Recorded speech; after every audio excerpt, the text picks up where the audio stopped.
Hello everyone, आज हम समझेंगे पाकिस्तान पीनल कोड 1860 के अंदर सेक्शन 107 और सेक्शन 108 को जो डील करता है अबेटमेंट को।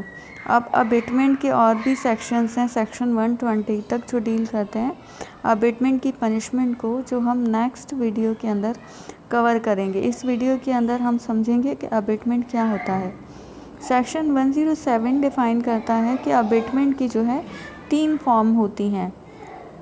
कौन सी? Abetment by instigation, abetment by conspiracy और abetment by aid. Abetment by instigation क्या होता है? इंस्टिगेशन का मतलब होता है कि किसी को उकसाना, कोई काम करने के लिए, कोई ऑफेंस या क्राइम करने के लिए किसी पर्सन को उकसाना। अब जिस तरह से जो है कोई डॉन माफिया होते हैं, वो ख़ुद जो है कोई ऑफेंस कमिट नहीं करते हैं, उनके अंडर जो लोग होते हैं वो उनसे वो ऑफेंस कमिट करवाते हैं। तो ऐसे में जो है अगर वो ख़ुद ऑफेंस कमिट नहीं करते, किसी और से करवाते हैं, तो ऐसे में उनके ऊपर क्या लायबिलिटी आएगी? ये जो है ये सेक्शन 107 डील करता है, इसको बताता है कि अबेटर की लायबिलिटी क्या आएगी। अबेटमेंट बाय इंस्टिगेशन जो है इस तरह से होता है कि इसके अंदर ज़रूरी है कि जो अबेटर होता है उसकी एक्टिव इंस्टिगेशन होनी चाहिए। मतलब जो किसी को जो है कोई ऑफेंस कमिट करने के लिए कहता है तो उसकी एक्टिव इंस्टिगेशन होना ज़रूरी है। विदाउट एक्टिव इंस्टिगेशन जो है उसको फिर ऑफेंस या क्राइम नहीं माना जाएगा। अब वो किस तरह से कि फॉर एग्ज़ाम्पल के ले लेते हैं एक एग्ज़ाम्पल कि 2 पर्सन हैं ए और बी, जो है वो बैठे टीवी देख रहे हैं। तो ए जो है वो पहले से बहुत ज़्यादा डिस्टर्ब है, तो इस तरह से टीवी में अगर कोई इमोशनल सीन आ जाता है, ठीक है, और वो जाके सुसाइड कर लेता है। मतलब वो सुसाइड करने के लिए बी से कहता है कि मैं जाके जो है सुसाइड कर रहा हूँ, तो बी उससे कहता है कि जा भाई तू जाके जो है सुसाइड कर ले, ठीक है। तो ए जो है जाके सुसाइड कर लेता है। अब इसके अंदर ये नहीं माना जाएगा कि बी ने उसको जो है सुसाइड के लिए इंस्टिगेट किया, क्योंकि उस टाइम पे बी की तो एक्टिव इंस्टिगेशन नहीं थी कि जो है ए जाके सुसाइड कर ले। पर अगर वो जो है बी उस टाइम उसको ए को इंस्टिगेट करता, मतलब उसको उकसाता किसी तरीके से कि जाके वो जो है वो सुसाइड कर ले, तो फिर जो है माना जाता कि बी जो है फिर जो है बी को गिल्टी माना जाता ए के सुसाइड के लिए। लेकिन यहाँ पर इस तरह का सीन नहीं है। अब जो इंस्टिगेशन होता है वो डायरेक्ट इंस्टिगेशन भी हो सकता है, इनडायरेक्ट इंस्टिगेशन भी हो सकता है। अब डायरेक्ट इंस्टिगेशन फॉर एग्जांपल कि ए ने बी से कोई क्राइम करने के लिए बोल दिया, ठीक है। अब इनडायरेक्ट इंस्टिगेशन इस तरह से कि ए ने बी को सी के ख़िलाफ़ जो है प्रोवोक किया, भड़काया। किस तरह से कि फॉर एग्ज़ाम्पल जो है ए ने बी से कहा कि सी जो है तुम्हें जो है बहुत ज़्यादा तंग करता है, मतलब तुम्हें जो है तुम्हारे साथ बहुत ज़्यादा बुरा चलता है, तो तुम जो है तुम जाओ आज जाके उसको सबक सिखा दो, आज जाके जो है उसका मर्डर कर दो। अब इस तरह से उसको जो है प्रोवोक कर रहा है, उसको गुस्सा दिला रहा है कि वो जाए और सी का जाके मर्डर कर ले। तो उसके लिए जो है फिर उसको लायबल माना जाएगा कि उसने जो है किसी को प्रोवोक किया, किसी को बढ़ाया चढ़ाया, कोई ऑफेंस क्राइम करने के लिए जो है उसको उकसाया, तो उसके लिए फिर उसको लायबल माना जाएगा। अब जो है अबेटमेंट बाय कॉन्स्पिरेसी आ जाता है। अबेटमेंट बाय कॉन्स्पिरेसी क्या होता है? हमने जो पढ़ा था सेक्शन 120 के अंदर, 120A के अंदर हमने पढ़ा था कि जो है क्रिमिनल कॉन्स्पिरेसी को हमने पढ़ा था। उसके अंदर क्या था कि जो है अगर सिर्फ बंदा कोई अटैम्प्ट करता है कोई ऑफेंस करने का, ठीक है, वो ऑफेंस कमिट नहीं करता है, सिर्फ महज अटैम्प्ट करता है, तो उसके लिए उस ऑफेंस के लिए उसको लायबल माना जाएगा। मतलब कुछ लोग मिलकर एग्रीमेंट करते हैं, एग्री करते हैं एक दूसरे से क्राइम करने के लिए। जब वो एग्रीमेंट ही बनाते हैं तो ऑफेंस कमिट हो जाता है। मतलब ऑफेंस उसको मान लेते हैं, क्योंकि वो अपने आप में ही ऑफेंस है। फिर वो चाहे उसको सिर्फ अटैम्प्ट करें तो वो ऑफेंस ही कहलाएगा। लेकिन इसके अंदर अबेटमेंट बाय कॉन्स्पिरेसी में ऐसा नहीं है। इसके अंदर इलीगल ओमिशन होता है और ओवर्ट एक्ट होता है। किस तरह से कि एक बंदा जो है किसी को जो है कोई काम करने के लिए, कोई ऑफेंस करने के लिए कहता है, कोई ओमिशन करने के लिए कहता है, इलीगल ओमिशन, और दूसरा बंदा जब तक जो है उस पर एक्ट नहीं करता तब तक जो है वो ऑफेंस नहीं माना जाएगा। मतलब कोई किसी को मर्डर करने के लिए कहता है किसी का, तो जब तक जो है वो मर्डर करता नहीं है, किसी का वो काम करता नहीं है, तब तक वो ऑफेंस नहीं कहलाएगा। अब अबेटमेंट बाय एड क्या होता है? अबेटमेंट बाय एड होता है कि किसी को फैसिलिटेट करना, मतलब कोई ऑफेंस कमिट करने के लिए किसी को फैसिलिटी प्रोवाइड करना। फॉर एग्ज़ाम्पल कि जिस तरह से किसी को कोई गाड़ी प्रोवाइड कर देना, किसी को कोई हथियार प्रोवाइड कर देना कोई ऑफेंस कमिट करने के लिए, ताकि उसको क्राइम करने में आसानी पैदा हो, तो ऐसे पर्सन को भी उस ऑफेंस के लिए लायबल माना जाएगा, क्योंकि वो भी उसका पार्ट ही है। फिर एक्सप्लेनेशन नंबर 1 बताता है कि a person who by wilful misrepresentation और बाय विलफुल कंसीलमेंट और a material fact which he is bound to disclose voluntarily causes or procure or attempt to cause or procure a thing to be done is said to instigate the doing of that thing। कि अगर जो है कोई बंदा किसी को कोई material fact बताने के लिए बाउंड है, या जो है वो किसी के साथ जानते पूछते हुए मिसरिप्रेजेंटेशन करता है, मतलब उसको हकीकत पता है लेकिन फिर भी वो मिसरिप्रेजेंटेशन करता है। फॉर एग्ज़ाम्पल कि ए जो है पुलिस ऑफिसर है, उसके पास बी का अरेस्ट वारंट है, तो जब वो उसको अरेस्ट करने के लिए जाता है तो सी जो है, सी कोई और बंदा होता है, वो उसको जो है बताता है कि वो जो सामने बंदा खड़ा है ना वो बी है, जबकि वो बी नहीं होता है, वो जेड होता है। अब पुलिस वाला जो है उसको अरेस्ट करके लेके जाता है, तो बाद में पता चलता है कि वो जो है वो बी नहीं है, वो जेड है, मतलब जिसको अरेस्ट करने के लिए गए थे वो बंदा नहीं है, वो कोई और है। तो ऐसे में जो है कहा जाएगा कि जो है सी ने गलत बयानी की, मिसरिप्रेजेंटेशन किया और जो है मटेरियल फैक्ट को छुपाया, तो उसके लिए भी उसको लायबल माना जाएगा।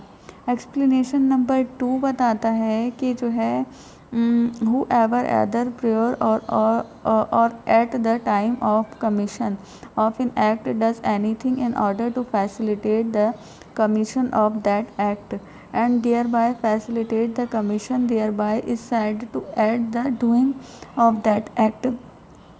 कि जो बंदा जो है कोई ऑफेंस कमिट करने में, कोई काम एक्ट करने में किसी को फैसिलिटेट करता है, तो उसको भी जो है उसको भी जो है उस ऑफेंस के लिए लायबल माना जाएगा, क्योंकि वो भी जो है उसका एक पार्ट है। ठीक है, उस ऑफेंस कमिट करने के लिए उसने किसी की मदद की, किसी को फैसिलिटेट किया, तो उसको भी उसके लिए लायबल माना जाएगा। फिर सेक्शन 108 जो है अबेटर को डिफाइन करता है कि अबेटर कौन होता है। A person abate in offence who abets either the commission of an offense or the commission of an act which would be an offense if committed by a person capable by law of committing an offense with the same intention or knowledge is that of the abettor। अब इसके अंदर एक मज़ीद बात की है कि intention होना ज़रूरी है, मतलब जो ऑफेंस कमिट करवा रहा है और जो ऑफेंस कर रहा है, मतलब इसके अंदर मेंस रिया और एक्टस रिया का होना ज़रूरी है। मेंस रिया मतलब जो ऑफेंस कमिट करवा रहा है, ठीक है, उसकी इंटेंशन भी होना ज़रूरी है, और उस पे जो है उस पे एक्ट कर रहा है जो बंदा, उसकी इंटेंशन भी होना ज़रूरी है।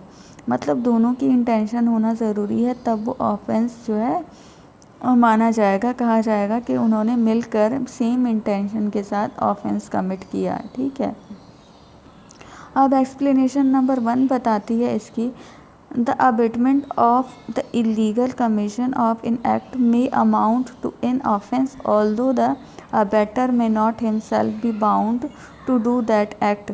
कि कुछ सर्कमस्टांसिस इस तरह से होते हैं कि जिसके अंदर जो है वो जो अबेटर होता है वो ख़ुद जो है बाउंड नहीं होता है वो एक्ट करने के लिए। ठीक है, वो किसी और से ऑफेंस कमिट करवाता है, वो ख़ुद जो है उसके लिए ख़ुद जो है वो ऑफेंस कमिट नहीं करवाता है।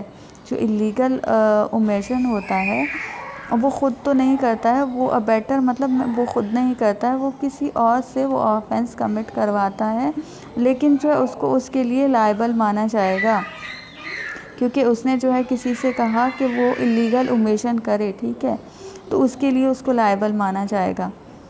एक्सप्लेनेशन नंबर 2 बताता है, to constitute the offence of abetment it is not necessary that the act abetted should be committed और that the effect requires to constitute the offence should be cause.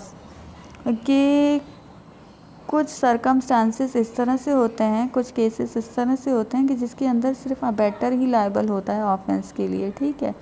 उसके अंदर जो है जो जिसने अबेट किया, मतलब जो पर्सन जिसने ऑफेंस कमिट किया, वो उसके अंदर लायबल नहीं होता है। वो किस तरह से? फॉर एग्ज़ाम्पल कि ए ने बी को इंस्टिगेट किया, किस लिए? कि वो सी का जाके मर्डर कर दे। अब बी जो है उसने रिफ्यूज़ कर दिया कि भाई मैं तो जो है सी का मर्डर नहीं करूँगा, तो इसके अंदर जो है ए जो अबेटर है, ठीक है, जिसने इंस्टिगेट किया बी को, वो इसके लिए लायबल माना जाएगा, क्योंकि उसने जो है सी का मर्डर करने के लिए बी को कहा, लेकिन बी ने रिफ्यूज़ कर दिया, लेकिन उसने इंस्टिगेट तो किया ना ए ने उसको मर्डर के लिए सी का, तो उसको जो है ऐसे में लायबल माना जाएगा जो अबेटर होगा, लेकिन जो ऑफेंस कर रहा है उसको लायबल नहीं माना जाएगा। एक्सप्लेनेशन नंबर 3 बताता है, it is not necessary that the person abetted should be capable by law of committing an offense or that the should have the same guilty intention or knowledge is that of the abettor or any guilty intention or knowledge। अब कुछ जो है cases इस तरह से होते हैं कि जिसके अंदर जो है दोनों पर्सन अबेटर और जो ऑफेंस करने वाला दोनों की गिल्टी इंटेंशन नहीं होती है। इसके लिए जो है सिर्फ जो अबेटर होता है वही गिल्टी होता है, जो जिससे करवाया जाता है काम, तो वो गिल्टी नहीं होता है, मतलब दोनों की सेम गिल्टी इंटेंशन नहीं होती है। वो किस तरह से? कि जिस तरह से जो है अगर कोई बंदा उस ऑफेंस को करने के लिए कैपेबल ही नहीं है, उससे जो है वो ऑफेंस कमिट करवाया जा रहा है। फॉर एग्ज़ाम्पल कि कोई इंसेन पर्सन है, कोई अनसाउंड माइंड पर्सन है, या कोई छोटा बच्चा है, उसको गन पकड़ा दी जाती है कि वो जाके जो है किसी का मर्डर कर दे, ठीक है। अब जो छोटा बच्चा है उसको समझ बूझ तो है ही नहीं, वो तो जाके गोली चला देगा और सामने वाला मर जाएगा, ठीक है। और जो अनसाउंड माइंड है पर्सन, तो उसको भी किसी चीज़ की समझ बूझ नहीं है, वो जाके किसी को मार देगा, तो उसकी इंटेंशन तो नहीं है ना किसी को मारने की। तो ऐसे में जो उसको इंस्टिगेट करेगा वो काम करने के लिए, जो है प्रोवोक करेगा, ठीक है, ऐसे बंदे को, तो उसको जो है लायबल माना जाएगा इस ऑफेंस के लिए। जिस तरह से जो अबेटर होगा, जो उसको इंस्टिगेट करेगा, उसको इसके लिए गिल्टी इंटेंशन माना जाएगा। जो कर रहा है काम, जो इंसेन पर्सन है या जो चाइल्ड है, उसको इसके लिए गिल्टी इंटेंशन नहीं माना जाएगा। फिर एक्सप्लेनेशन नंबर 4 बताता है कि abetment of an offence being an offence, the abetment of such an abetment is also an offence. अब कुछ इस तरह का अबेटमेंट होता है कि जिसके अंदर जो है किसी ने दूसरे को अबेट कर दिया, मतलब किसी ने दूसरे को इंस्टिगेट किया, दूसरे ने तीसरे को इंस्टिगेट किया।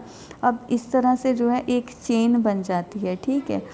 तो ऐसे में जो है मतलब अगर वो सिर्फ इंस्टिगेट ही करता है, उसका इंस्टिगेट करना ही जो है वो ऑफेंस माना जाएगा, चाहे वो ऑफेंस कमिट करता है या नहीं। अब ये किस तरह से? फॉर एग्ज़ाम्पल कि ए ने इंस्टिगेट किया बी को, किसके लिए? जैड का मर्डर करने के लिए। फिर बी ने जो है इंस्टिगेट किया सी को जैड का मर्डर करने के लिए, मतलब ए ने बी से कहा जैड का मर्डर करने के लिए और बी ने सी से कह दिया जैड का मर्डर करने के लिए।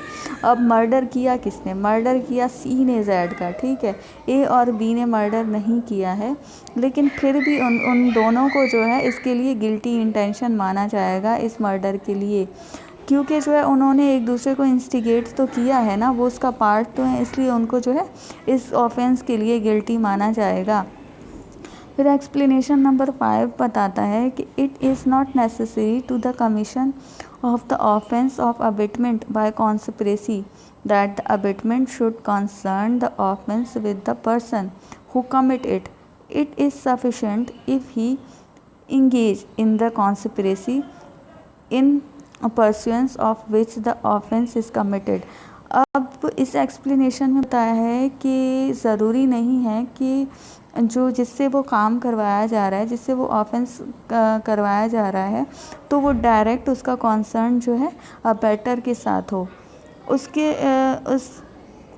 उसको जो है गिल्टी इंटेंशन मानने के लिए इतना ही काफ़ी है कि वो जो है इसका ऑफेंस का जो है पार्ट है, इस ऑफेंस का हिस्सा है, ठीक है। उस ऑफेंस में जो है इंगेज है, वो कोई इस तरह का कोई ऑफेंस कमिट करवाने में उसकी जो है थोड़ी बहुत हाथ है, थोड़ा बहुत हेल्प करवाया है उसने, तो उसको जो है उसके लिए कॉन्स्पिरेसी में जो है कॉन्स्पिरेसी मतलब उस साजिश का हिस्सा ही माना जाएगा, ठीक है।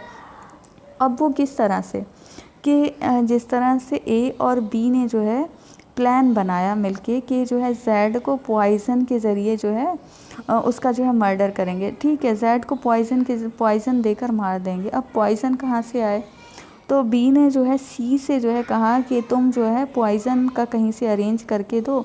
अब उसको अबेटर का नहीं बताया, उसने जो है ए का नहीं बताया है, सी को जो है ए का कुछ नहीं बताया है, नाम वगैरह कुछ कि किसने मुझे कहा है ये काम करने के लिए, उसको नहीं बताया। उसको सिर्फ इतना कहा है कि तुम जो है पॉइज़न का अरेंजमेंट कर दो और जो है ताकि हम जो है जेड का मर्डर कर सकें, ठीक है, जेड को मार सकें, पॉइज़न दे सकें।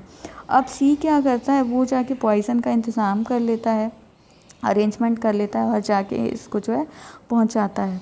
और इस तरह से अब जो सी ने जो काम किया, जो एक्ट किया, ठीक है, वो उसका जो एक्ट है वो ऑफेंस माना जाएगा कि उसने जो है वो उसका पार्ट तो बना ना, कॉन्स्पिरेसी का वो पार्ट बना, उसने पॉइज़न का अरेंजमेंट करके हिला दिया। ये ज़रूरी नहीं है कि उसका जो है कॉन्सर्न डायरेक्ट उस बंदे के साथ हो जो अबेटर है, लेकिन किसी तरह से वो जो है उस कॉन्स्पिरेसी का हिस्सा बना है, इसलिए उसको जो है इस ऑफेंस के लिए लायबल माना जाएगा। अब फ्रेंड्स ये टॉपिक हमारा यहीं पे ख़त्म होता है।